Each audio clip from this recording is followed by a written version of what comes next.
Dans le cadre de la présentation des livres de la Bible, nous sommes en train de voir les 5 premiers livres, ce qu'on appelle le Pentateuque ou la Torah, les livres de la loi. Chacun de ces livres a son importance, bien sûr.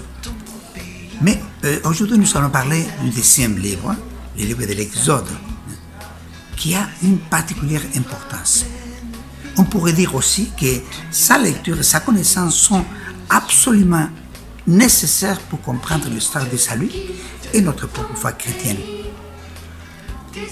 Le Pentateuque a commencé avec le livre de la Genèse, qui narre l'histoire des origines, et l'histoire des premiers patriarches, Abraham, sa descendance. Et le livre termine avec Jacob et ses enfants, particulièrement Joseph, installés en Égypte. C'est à ce moment que l'Exode commence, avec le peuple installé en Égypte, rendu esclave.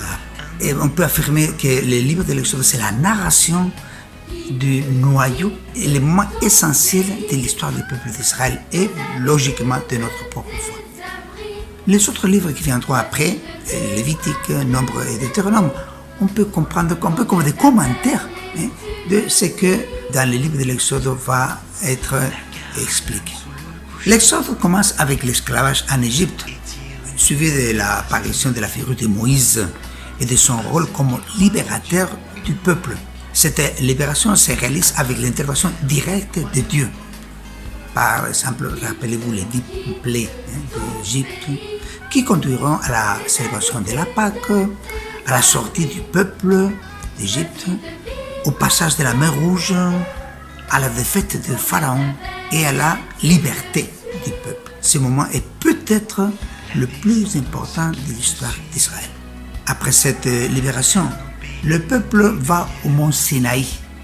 Là, il fera l'alliance avec Dieu et il va recevoir la table des 10 commandements. Vous voyez, ce sont des moments absolument fondateurs pour le peuple d'Israël.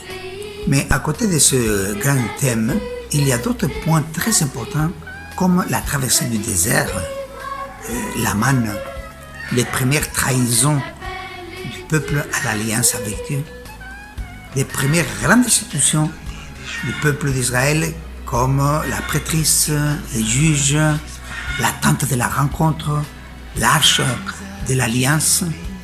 Tous ces points vont être vraiment des points constitutifs du peuple juif. Comme vous voyez, nous nous trouvons devant un livre qu'il faut connaître si on veut entrer en profondeur dans notre foi, puisque tous les grands thèmes de l'histoire du salut se trouvent ici réunis. Par rapport à d'autres aspects du type littéraire, ce livre fait l'histoire du peuple au moment de la sortie d'Égypte. On calcule autour de l'année 1250 avant Jésus-Christ. À peu près 400 ans après l'apparition d'Abraham. Traditionnellement, ce livre a été attribué à Moïse. Et c'est vrai que Moïse, le libérateur du peuple, se trouve à la base de tout le livre. Mais le livre, en sa rédaction finale, sa forme actuelle, a été mis par écrit, on pense que quelques 2-3 siècles après, à la cour du roi Salomon. Il est formé par des narrations différentes tribus d'Israël qui racontent essentiellement les mêmes éléments, mais avec des mots, avec des expressions et même avec des idées qui ne sont pas du tout les mêmes.